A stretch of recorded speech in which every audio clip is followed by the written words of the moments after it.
So I've got a bunch of faux and a bunch of whips for you this week, so we better get right into it. Hey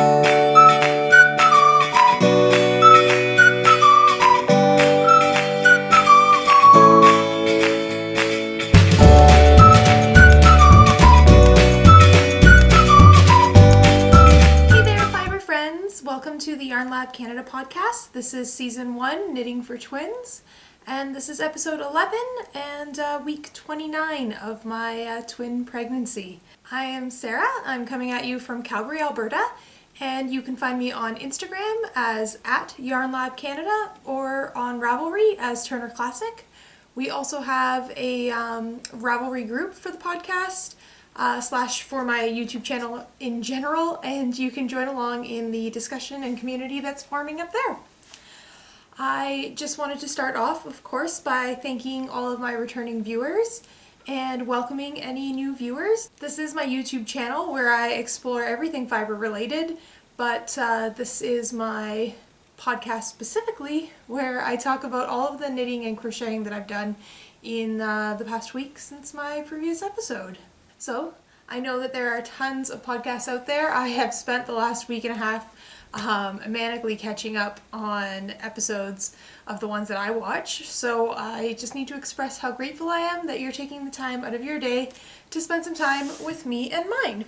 So this week I want to get right into the nitty-gritty and talk about my sock Virgin KAL that is going on until the end of April. You can find all of the information linked in the doobly-doo below, and this is a knit-along encouraging people who have never completed a pair of knitted socks to finally overcome that hurdle and knit their very first pair of socks. And this week I did want to show you the prize that will be going to someone who will be drawn from the finished objects thread in my Ravelry group.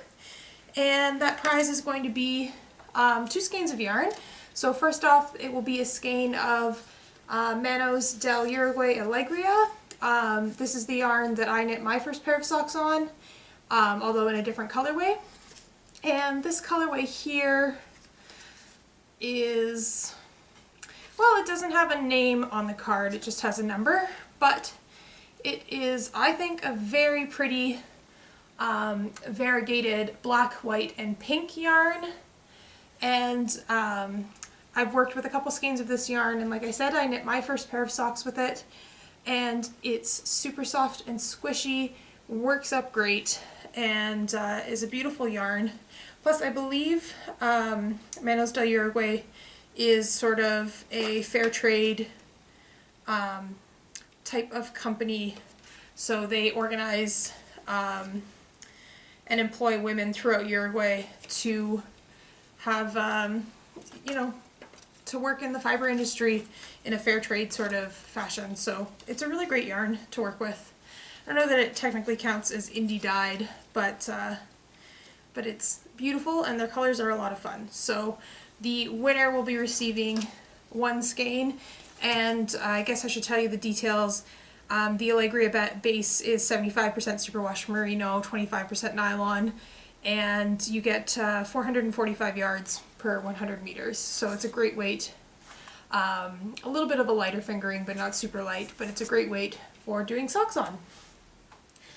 And then you'll also be getting a skein, 100-gram skein of Painted Desert, and this is 100% superwash wool. I would hesitate to suggest that it's merino because it doesn't feel as soft as merino, but it does knit up quite lovely. And I do have a project to show you that I finished quite a while ago using a skein of this yarn. So the Painted Desert is a really beautiful, subtle self-striping sort of tonal yarn.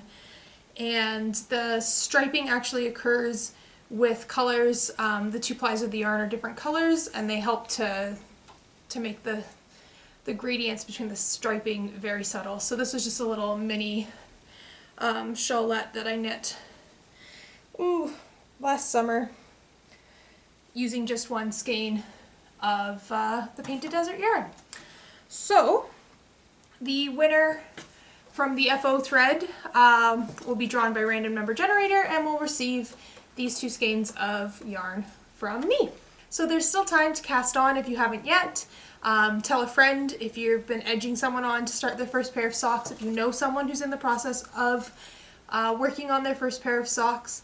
If you suffer from one sock syndrome on your first pair and you just need to do the other one, there's still time before April 30th to get in on the Sock Virgin Knit Along and have a chance to win these awesome prizes.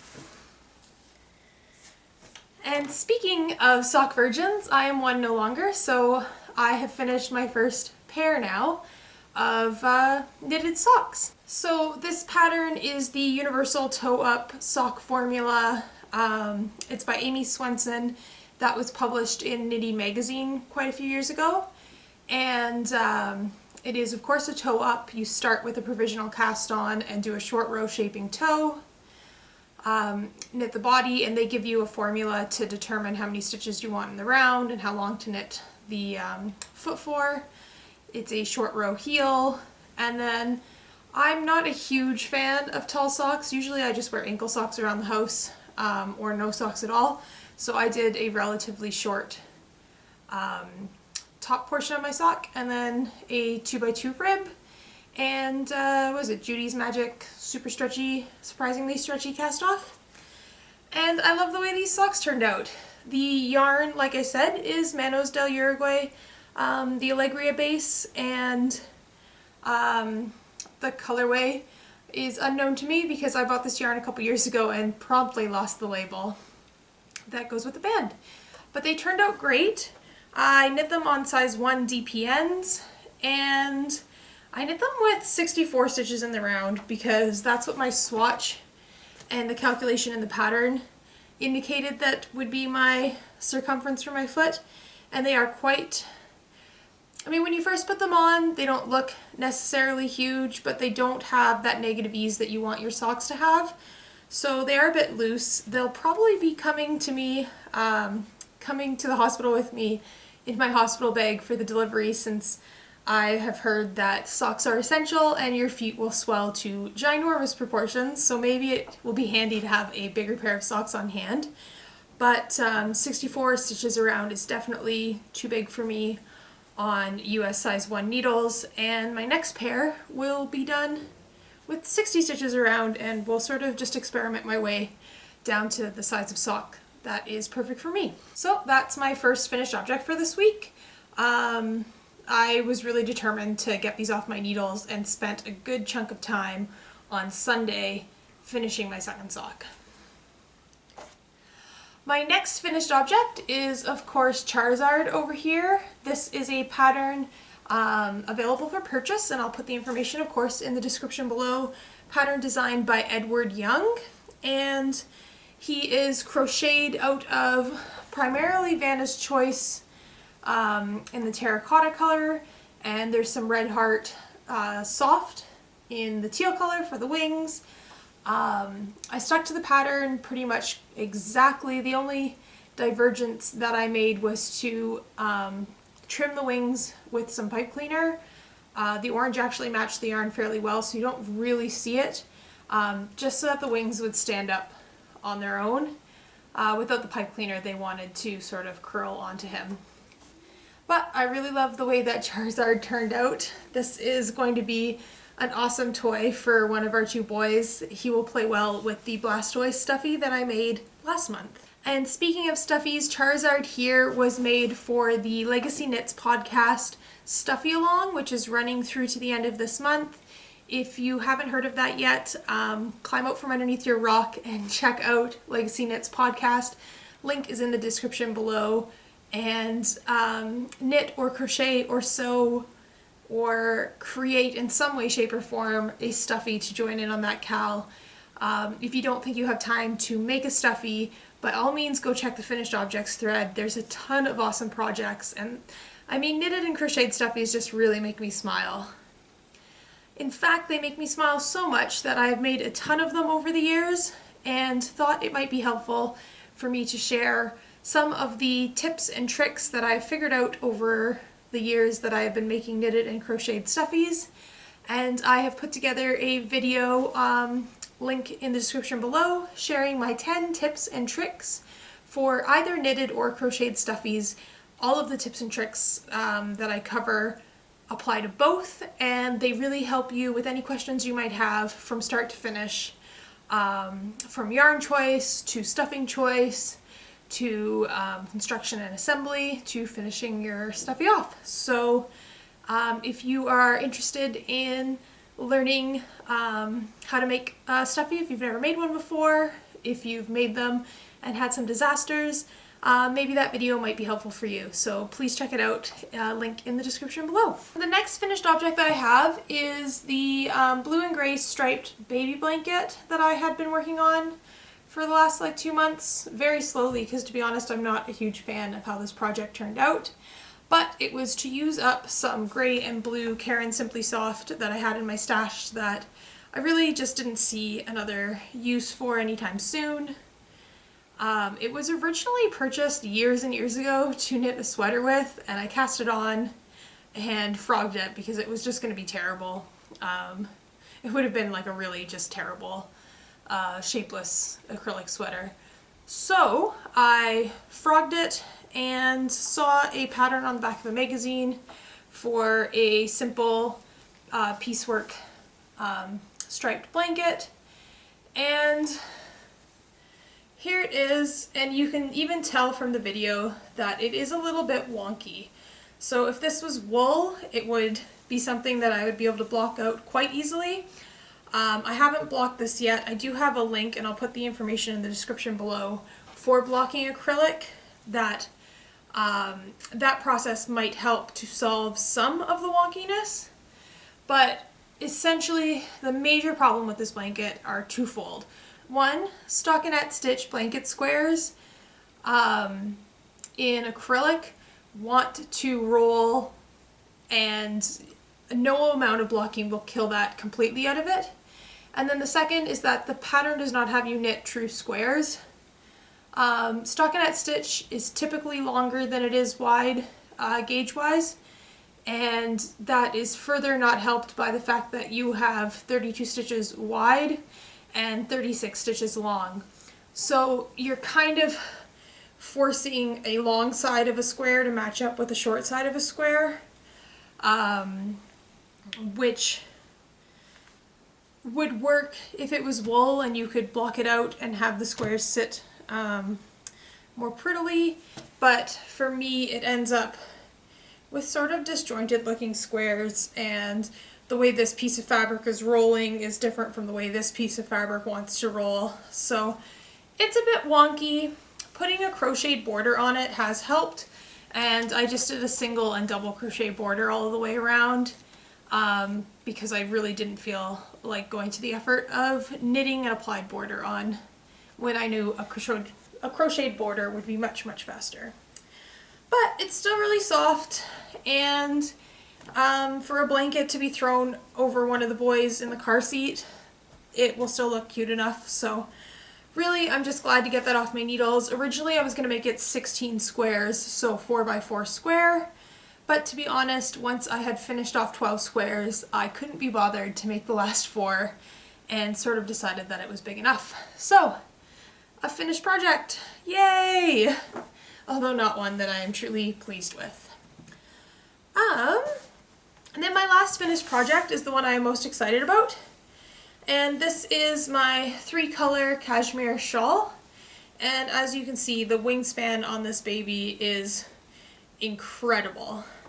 I've worn it out a couple times already and have gotten really great feedback on it. I should give you the details. The pattern is, of course, by Locatelli. I will put all of the information for this and all projects, of course, in the description below. And I knit this shawl as part of the Grocery Girls 3-color Cashmere shawl knit along. Please check out their podcast, it's excellent. And although it is a cashmere shawl, I knit this with Cascade Heritage sock, which I believe is a 75 superwash merino, 25% nylon, and no cashmere in sight with this shawl. But the Heritage sock did make a fabric that hangs beautifully. The lace looks really great, and I'm super glad that I did decide to slug through the Picot bind off, because I really think especially with the way that the ends of the shawl want to kind of curl. I think that the picot bind off makes it really special. And so I'm really glad that I slugged through a very, very long picot bind off. The one sort of issue that I have with this pattern and this shawl, and I've seen it in a couple of the other finished objects that some of the other podcasters have been showing, is the garter tab cast on makes this really weird little nubbin that just no amount of blocking would stop that from rolling, because it wants to block to sort of more of a triangle shape, and when you want to try and get a nice flat edge across the top, it just wants to roll under.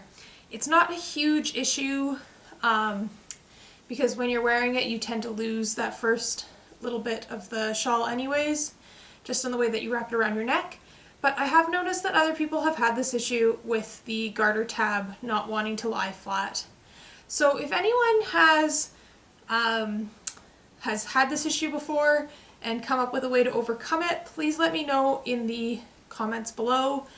Otherwise, I think I'm going to look into, Stephen West has a Craftsy class where he discusses shawl design and shawl knitting, and the whole first lesson is about doing the garter tab cast on and using the garter tab cast on. So maybe that might be worth me looking into. I mean, the other option would be to cast on with a larger number of stitches and just work flat for a little bit at the beginning, maybe. Because yeah, I mean, it's not a huge issue. Like I said, you don't notice it at all when you're wearing it, but it does annoy me. So if you know of a way to make your garter tab cast on lie much flatter, please let me know. But that is my beautiful 3-color cashmere with no cashmere shawl. And that finished project brings me on over to my whips, since with the leftover yarn from my 3-color cashmere shawl, I have decided to make myself a pair of what I'm going to call 3-color leftover socks. So I have varying amounts left of the green, the gray, and the purple of the Cascade Heritage sock from that shawl that total up to about 85 grams, so it should be more than enough to make a pair of socks if they're not too tall, and would be sort of a good color palette to play around with contrasting heels, toes, and cuffs, and maybe a little bit of patterning. This will only have been my second pair of socks ever, so maybe I am jumping in to something over my head, but it seems that once you get the sock format down, you can mix and match things to your heart's content, because it's really just stockinette knitting, right? So I've got a little mustache or goatee, I guess, of a whip here, and this is going to be my second ever pair of socks. These are knit on the same US size 1. I believe they're Knitter's Pride wooden DPNs that I knit my first pair of socks on. I've been sort of fighting back the temptation all week long to go out and buy more sock needles, but I've decided against it because I don't want to have more than one sock project on the go at any given time, since knowing the type of knitter I am, that would turn into a whole lot of languishing sock whips. So for now I'm going to stick with literally one set of sock needles and see how many pairs of socks I can knit, one pair at a time, one sock at a time. But the toe that I used is in the gray, and this toe comes from the Fine and Dandy sock pattern that's been going around.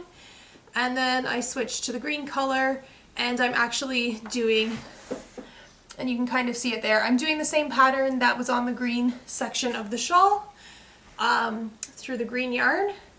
And I'm going to continue the green yarn throughout the foot, and then probably do a contrasting purple heel, and I haven't decided yet, but I think I might do the Fish Lips Kiss heel.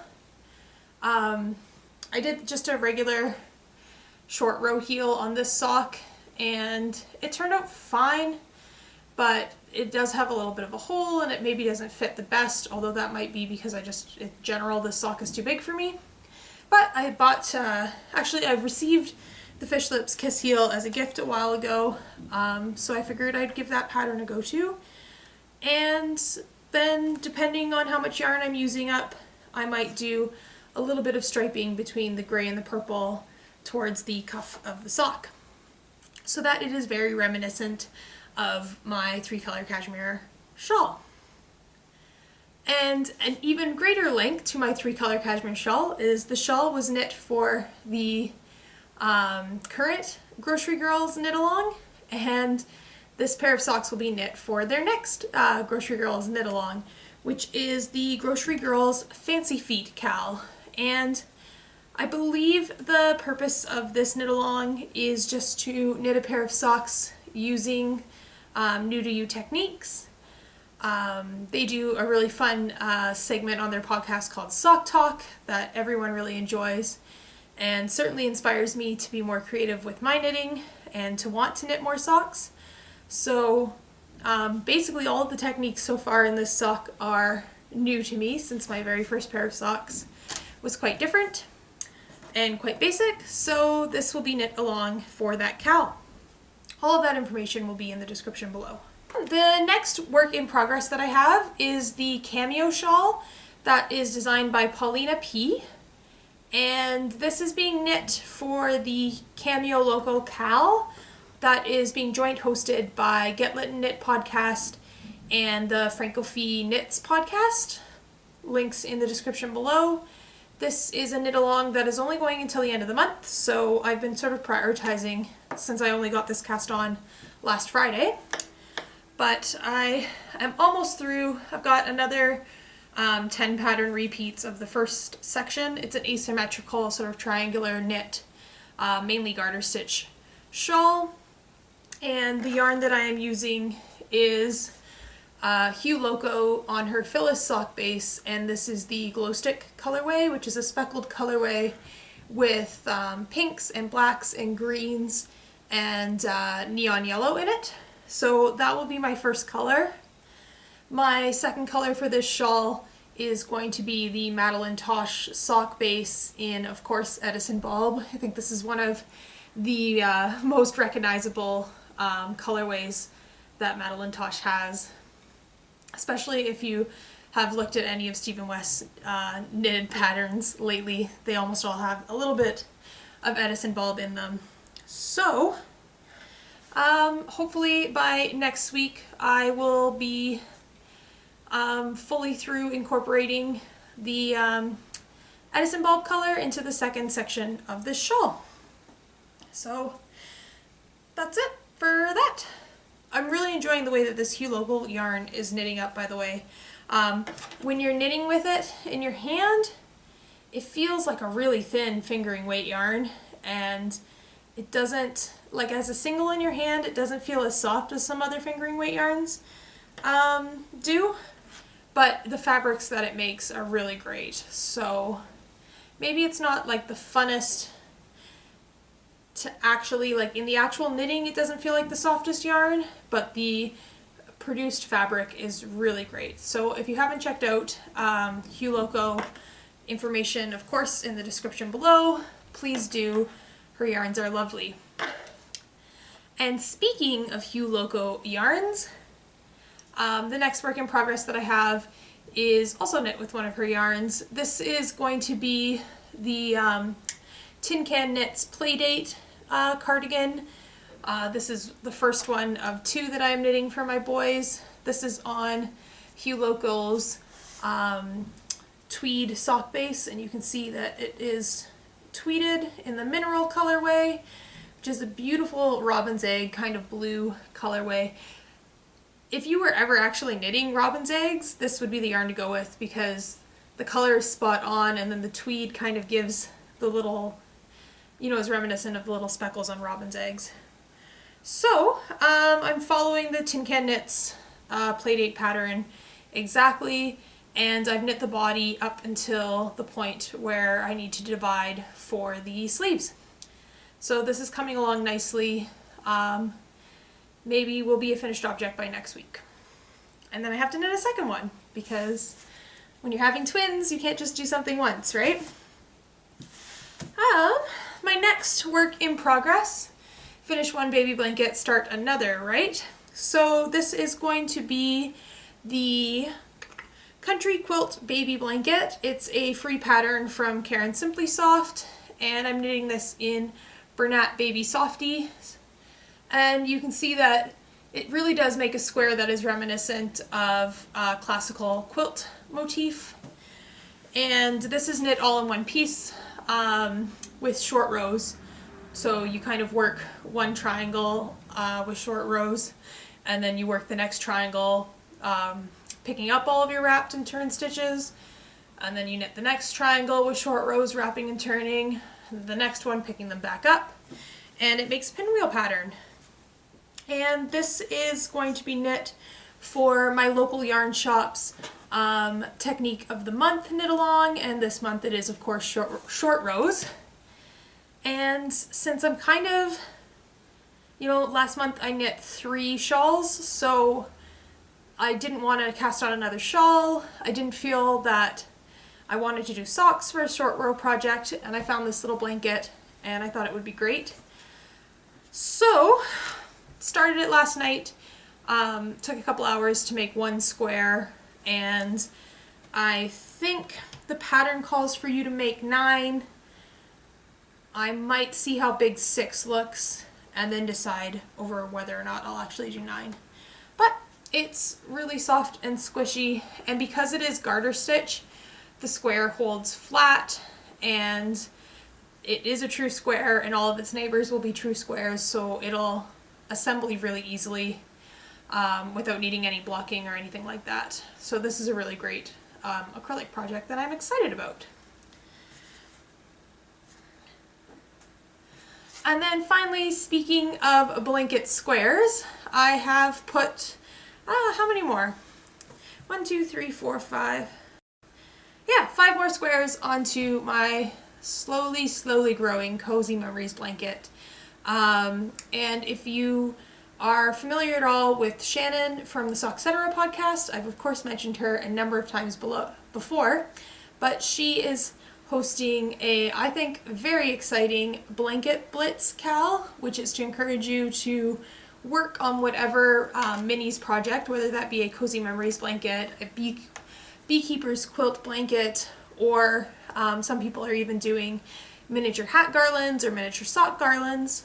But the Blanket Blitz KAL is to encourage you to work up some of those projects using minis. So I put 5 extra onto my blanket here. The green, gray, and purple are of course from my 3-color Cashmere shawl. This pink is some of my own hand spun that was used in my exploration station, and this one here is left over from my first pair of socks. So far all of my squares are actually from projects that I knit myself. So I think for this blanket it is going to be entirely from projects that I knit myself. So it's going to be really slow going.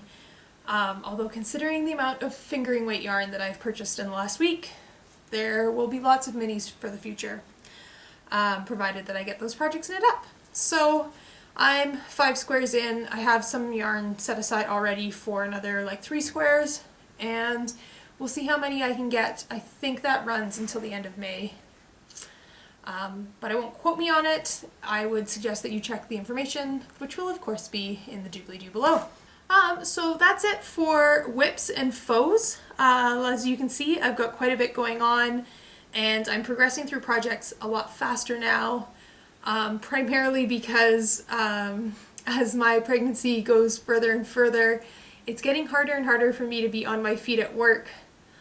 So I've switched to working just half days, which means that I spend a lot of time at home with my feet up, just sort of existing as a pregnant person. I think that's how a lot of people pregnant with twins spend the last month or so of their pregnancies. So feet up means lots of time for knitting, right? So that brings me around to stash enhancement. I do have a lot of stash enhancement this week, but I'm going to leave it for a separate video. Because it all came from one event, and that was the Calgary's second fiber shindig This is a sort of a mini fiber market that they do twice a year in the fall and in the springtime, and it took place this past Saturday. I had been saving up for it for a while, and I went way overboard in the amount of yarn that I brought home, but I thought I would share that in a separate Fiber Shindig haul video. So look for that in the next day or two. What I do want to share with you now is a package that I received from someone who is, I would say viewer, but I would actually say friend now, but someone who's been watching my YouTube channel since the very beginning, almost a year ago, when I began posting daily vlogs during the Tour de Fleece. We've been chatting back and forth on Ravelry, and she sent me a really lovely and touching package, and I wanted to share it with you guys because I think that she is an incredibly talented fiber artist who is doing some things that are outside of the, off the beaten path, if you will. So this package comes from the lovely Anasty, and she included a lovely little card, let's show what she sent me. So this came out of a discussion around the project that she posted in my 500 subscribers giveaway thread, in which I used the prompt that I wanted people to share their most proud fiber experiments, and she shared some really lovely projects that she had worked up with recycled 100% cashmere that she plied and dyed and knit with, and they're absolutely stunning. So check out that thread to see her projects there. And I sent her a comment just saying how beautiful I thought that was, and she kindly offered to send me some of the 100% cashmere that she had recycled. So she included this bag here of recycled 100% cashmere yarn, just the softest thing in the whole world, and it really is basically thread-like. This would be like much lighter than lace weight. I don't know how she had the patience to unravel this from previously knitted projects, but there is enough here to probably do a 2-ply with them, to dye them. There is a white and there's some gray, which might look really great together. It's so soft. Like, I've never really had my hands on 100% cashmere anything before, so that's really exciting and is enough for me to do some experimenting and create a little project with. But if that wasn't enough, she also included a couple balls of recycled 85% silk, 15% cashmere, so even, more luxurious kind of yarn. And again, soft and gorgeous and lovely. So those will be future experimenting fibers for me. But then, and this is where it got really, really touching, she said that she had some knitted baby hats that she wanted to share for the boys, and so she included a pair of knitted baby hats. And I did not expect that they would be made from fibers that are so precious as these are. So here's the first little baby hat. It's showing a little bit more green in real life. It's more yellow looking. But this fiber here is 100% corn yarn, which I didn't even know was a thing.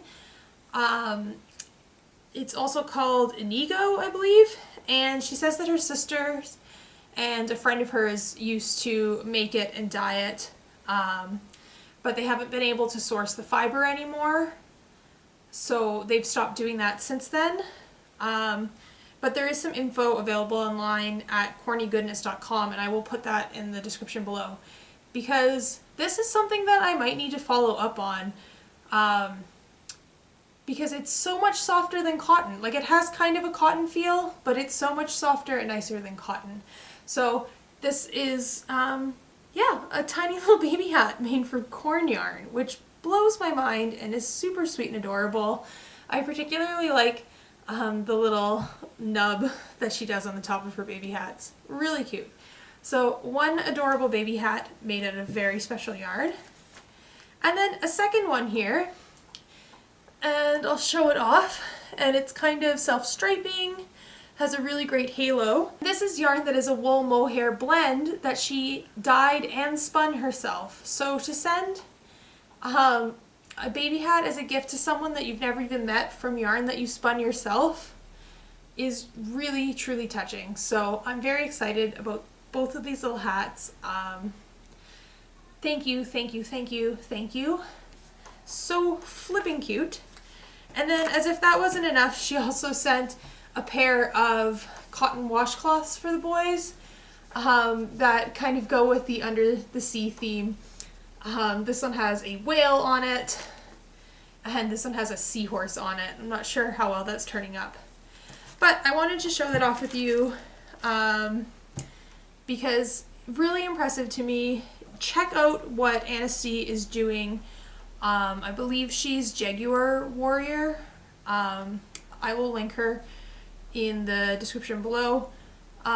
She's doing some really great fun projects with sort of very high-end recycled fibers and with spinning and really great experiments with yarn, and like I said, breaking off of the beaten path, because I know not that many people have handled or even know about corn fiber yarn, but how cool is that? Very cool. So thank you again, Anastie. You really made me and Kevin very, very happy. Kevin was like so shocked by the knitting community. He's like, how is there a YouTube community where nobody hates on each other and people actually just send lovely gifts to strangers in the mail? And I'm like, it's because they're knitters and yarnies, and we're just the best kind of people, I guess. So thank you very much, Anastie, for being a prime example of how great this community really is. That's all that I have that I want to talk about right now. Thanks for sticking along with me to the end of this video, and happy knitting, happy spinning, happy crocheting, and happy experimenting, because of course this is the Yarn Lab.